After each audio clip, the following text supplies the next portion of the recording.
আসসালামু আলাইকুম ওয়া রাহমাতুল্লাহি ওয়া বারাকাতুহু। আমি সাধের জাদু চ্যানেল থেকে আছি সাফিয়া আপনাদের সাথে। আজকে নিয়ে আসছি খুবই সহজ একটা খাবার যেটা আমরা সচরাচরই খেয়ে থাকি। স্পেশালি আমরা যারা বাংলাদেশি বা বাঙালি আছি তারা খেয়ে থাকি। এটা হচ্ছে লাল শাক। লাল শাক ভাজি, লাল শাক চিংড়ি মাছ দিয়ে, লাল শাকের তরকারি সবকিছুই আসলে খুব মজা লাগে। তো আমি আজকে দেখাচ্ছি লন্ডনে যে ধরনের লাল শাক পাওয়া যায়। বিশাল বড়, বড়। আমি জানি না এগুলো আসলে কী ধরনের শাক। সিদ্ধ হতেও অনেকটা সময় লাগে। তবে এই শুধু যদি পাতা নেই তাহলে তো একদমই কমে যায়। তো সেই জন্য ডালগুলো ছিলে, ছিলে নিয়েছি। কেটে ধুয়ে এই যে এরকম একদম কুচি, কুচি করে নিয়েছি। তো আমি সাধারণত এত কুচি করে শাক খেতে পছন্দ করি না। যেমন আমাদের দেশে যে লাল শাকগুলো পাওয়া যায়। তো এই যে সাথে লাগছে রসুন কুচি, পেঁয়াজ কুচি, রসুন কুচি আর কাঁচামরিচ। সাথে লাগছে কিছুটা শুকনা মরিচ। শুকনা মরিচ আমি ফোড়নে দেব। শুকনা মরিচ ফোড়নে দিলে হয় কি শুকনো মরিচের যে একটা গন্ধ আছে, ভাজা গন্ধ, সেই গন্ধটা আমার কাছে ভালো লাগে। তো এখন কড়াইয়ে তেল গরম করলাম বেশ ভালোভাবে। তো তেল দিয়েছি মোটামুটি, শাক যেহেতু আমার একটু বেশি, প্রায় 1.5 কেজির মতো, তো তেল দিয়েছি আধা কাপের মতো। তো তার মধ্যে দিলাম শুকনো মরিচ একটু ভেজে এখন দিয়ে দিলাম সেই কেটে রাখা মরিচ, ফালি করে কাঁচামরিচ, পেঁয়াজ কুচি আর হচ্ছে রসুন কুচি। আমি আসলে ওই যে ফ্রোজেন রসুনটা চিকন চিকন করে কেটে নেই, যে কারণে একসাথেই দিয়ে দিই, কারণ পেঁয়াজ রসুন এগুলো একসাথে একদম ভাজা ভাজা হয়ে যায়।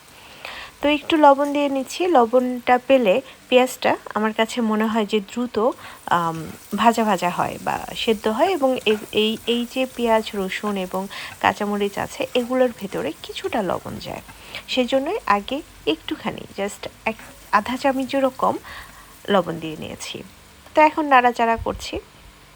নাড়াচাড়া করতে করতে একটা পর্যায়ে যখন গোল্ডেন ব্রাউন কালার বা হালকা গোল্ডেন ব্রাউন কালার হয়ে যায় তখন আমি এটা দেব, শাকগুলো দিয়ে দেব। তো সাধারণত এই ধরনের শাক আমরা দুইভাবে ভাজি করি। একটা হচ্ছে আগে থেকে একটু সেদ্ধ করে নিই। সেদ্ধ করে নিয়ে অনেকে আছে পানিটা ফেলে দেন, আবার অনেকে আছে পানিটা ফেলেন না। তো আমি আসলে পুষ্টিগুণের কথা চিন্তা করে ওই একেবারেই একসাথে দিয়ে দিই ওই পেঁয়াজ মরিচ রসুন কুচি এগুলো সব ভেজে তারপরে আমি শাকগুলো দিয়ে দিই। এতে কি হয়, ওই পানি ফেলানোরও ঝামেলা থাকে না, মানে একটু শর্টকাট রান্না। হ্যাঁ, রান্না আসলে একটু সহজই হওয়া দরকার। এত কঠিন রান্না আসলে করতে ভালো লাগে না। তো খেতে কিন্তু একই রকম হয়, এমন না যে খেতে খুব একটা তফাৎ হয়। ওতে দেখা যায় যে বেশি পাতিলও লাগে আর ধোয়াধাইয়ের একটা ঝামেলা। তো এভাবে করলে আমার মনে হয় যে স্বাদ একই থাকে এবং সময় কম লাগে, পানিটাও ফেলতে হয় না। তো সব পুষ্টিগুণ একসাথেই থাকে। আর আমরা সবাই জানি যে লাল শাকে প্রচুর ভিটামিন এ আছে। যাদের হিমোগ্লোবিন কম তারা খাবেন। এবং লাল শাক আমি জানি যে বাংলাদেশের ম্যাক্সিমাম মানুষের অনেক পছন্দের একটা শাক, এবং সেই সাথে আমারও খুবই পছন্দের একটা শাক। কিন্তু লন্ডনে যখন আমি আমার নিজস্ব গার্ডেনে যখন করি তখন খুব মজা করে খুব খাই, কারণ হচ্ছে ওটা একদম গলে যায়, নরম হয়ে যায়, ছোট ছোট অবস্থায় আমি নিয়ে আসি। কিন্তু এই শাকটা না ওই রকম না, একটু অনেক সময় লাগে, ঢেকে ঢেকে সেদ্ধ করতে হয়। তো তারপরও শুকরিয়া যে লন্ডনেও লাল শাক পাওয়া যাচ্ছে, এটাই শুকরিয়া। তো এই যে শাক ভাজি বা যে কোনো ভাজি প্রচুর নাড়তে হয়, নাড়তে নাড়তে একদম যখন লাগা লাগা হয়ে যাবে, তেল উঠবে, তার মানে ওটা হয়ে যাবে। তো আমার এই চ্যানেলটা যারা দেখছেন, আমার এই ভিডিওগুলো যারা দেখছেন, যাদের ভালো লাগছে, প্লিজ আমার সাথেই থাকবেন, আমাকে সাবস্ক্রাইব করবেন, আমার চ্যানেলটা সাবস্ক্রাইব করবেন, আর পাশে থাকা বেল বাটনে প্রেস করবেন, যাতে যে কোনো সময় যে কোনো ধরনের ভিডিও দিই আপনাদের কাছে চলে যায়। তো নেক্সটে আমি যাব বনফায়ারে। তো ওইখানেও ভিডিও দেব, ইচ্ছা আছে একটু লাইভ করব। সবাই আমার সাথে সাপোর্ট করবেন, আমার সাথেই থাকবেন।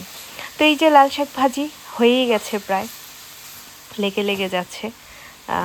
আর ভাজি যখন একটু ভর্তা ভর্তা হয়ে যায়, মানে স্পেশালি শাক ভাজি, তখনই বোঝা যায় যে একদম হয়ে গেছে, সব কিছু ডান, মানে সিদ্ধ হয়ে গেছে, একদম ভাজা ভাজা হয়ে গেছে, যে একদম হয়ে গেছে।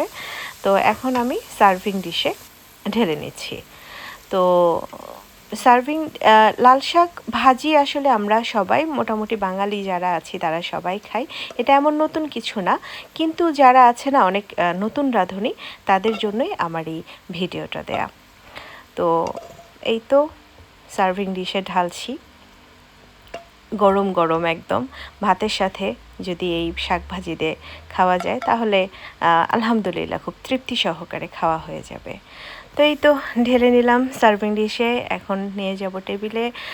সবাই বসে আছে খাওয়ার জন্য, ইনশাল্লাহ খাবো। আপনারা সবাই ভালো থাকবেন, আমাদের জন্য দোয়া করবেন। আসসালামু আলাইকুম।